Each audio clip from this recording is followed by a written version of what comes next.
ஒண்ணு ஒரு லைக்க மட்டும் போட்டு விட்டுருங்க. நம்பர் 10, பெயிண்ட் நம்ம பிரஷ்ல எடுக்கும்போது சில நேரம் பிரஷ்ல இருக்க பெயிண்ட் கீழே சிந்திரும். பெயிண்ட் டப்பா மேல இது மாதிரி லப்பரை போட்டீங்கன்னா சிந்தவே சிந்தாது. ஓ அப்படியா விஷயம்.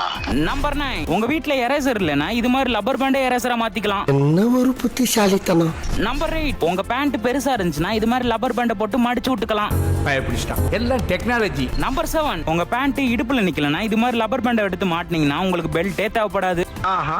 நம்பர் 6, போட்டோ பிரேம்ல போட்டோ நகர்ந்துகிட்டே இருந்துச்சுன்னா போட்டோக்கு பின்னாடி 2 லப்பர் பேண்டை வச்சாலே போதும், நகரவே நகராது.